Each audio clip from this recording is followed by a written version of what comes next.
Welcome to the Explainer. Today, we are tackling a massive, honestly, incredibly complex challenge that pretty much every modern institution is facing right now. Think about the whole push for Web3, right? Digital identity, verifiable trust. It is absolutely the future. But here's the massive roadblock. Institutions are terrified of upgrading. And honestly, can you blame them? Transitioning to a single identity, proof-based infrastructure usually means completely tearing down the chaotic, deeply interconnected Web2 systems they rely on every single day to run their business. It is a literal logistical nightmare. But what if there was a way to cross that bridge without, blowing up the road behind you?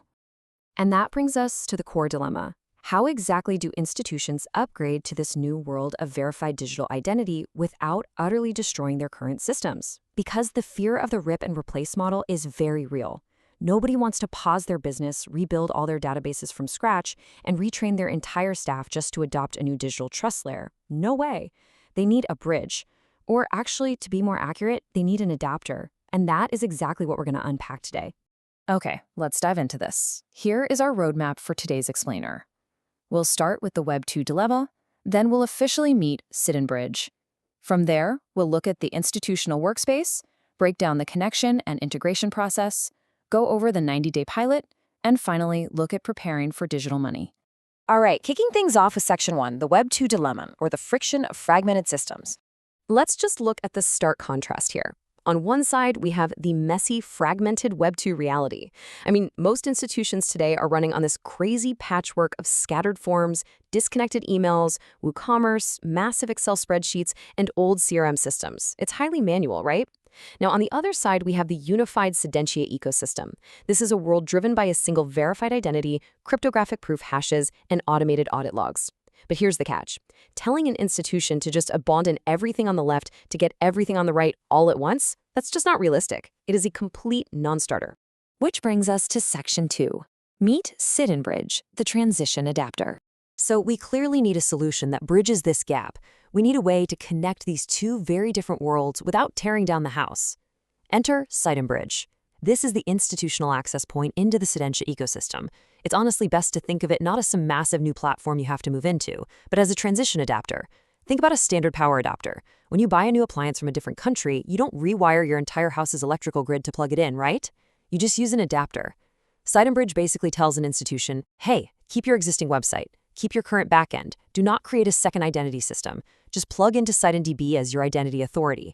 Now, it's absolutely crucial to define the boundaries of this tech. What CidenBridge is a system that creates proof hashes, writes audit logs, generates QR public proofs, and prepares payment references. But honestly, equally important is what it is not. It is not a bank, it does not hold funds, it is not a payment institution, and it absolutely does not replace your current card payments or bank transfers. Setting these boundaries builds immediate trust. It is an adapter for records and proof, not a replacement for your financial provider. Moving on to Section 3, the institutional workspace. This is where the real work happens. So, when an institution is created as a tenant inside CidenBridge, they get their own dedicated workspace. Take a real pilot institution, for example, like Suntel, a mobile phone repair shop. The sheer breadth of utility they gain instantly from just one single CidenDB identity is amazing. From this one workspace, they can manage customer and device records, track service and repair cases, and automatically generate warranty proofs. They get QR public proofs that their customers can actually scan with their phones right alongside permanent audit logs and payment references. So suddenly, an old-school repair shop is operating with cryptographic trust, and they didn't even have to change their core backend. All right, Section 4, connection and integration, plugging in the adapter. There are two main ways to integrate CidenBridge into your existing setup. The first is incredibly simple, a public JavaScript widget. You just drop a tiny piece of code onto your existing website, and it displays proof badges, repair proof cards, or a simple Ciden login call to action. It's essentially a compact trust layer. The second method, though, is the heavy lifter. That's the server-to-server connector. This is where the real record creation happens. It uses signed backend events, and crucially, the connector secret stays completely hidden on the institution's backend. It never, ever touches public front-end JavaScript, which completely eliminates the risk of cross-site scripting exposure. Let's move to how this builds a seamless data flow step by step. Step 1, your existing Web2 form stays completely live. You literally don't touch it. Step 2, a customer submits that form and your backend receives the request exactly as it always has. Step 3, here's where the magic happens. Your backend quietly sends a signed event over to CidenBridge. And step 4, CidenBridge instantly creates the verified record, the cryptographic proof hash, and the permanent audit log. The customer gets Web3 level verification, and you didn't have to rebuild your entire website to give it to them.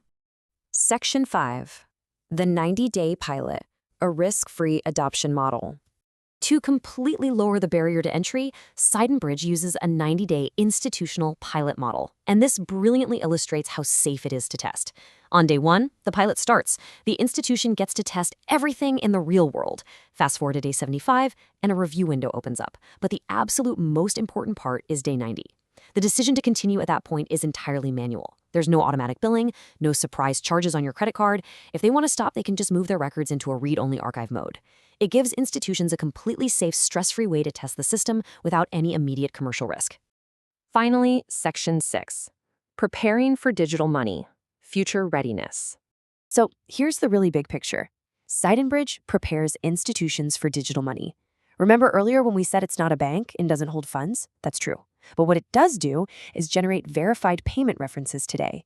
By doing this, institutions are quietly setting up the exact infrastructure required for tomorrow's digital rails, whether that's CidenPay, CidenMoney, the digital euro, stablecoins, or even future central bank digital currencies.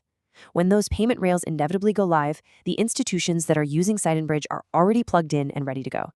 This quote right here from the source material perfectly summarizes the core philosophy of the platform. With CidenBridge, an institution can become part of the Cidentia ecosystem without destroying its existing structure. That really hits the nail on the head. It's the institutional backbone because it respects the reality of how businesses actually operate today while giving them the exact tools they need for tomorrow. Identity remains deeply connected to real institutional workflows. Which leaves us with a critical question to end on.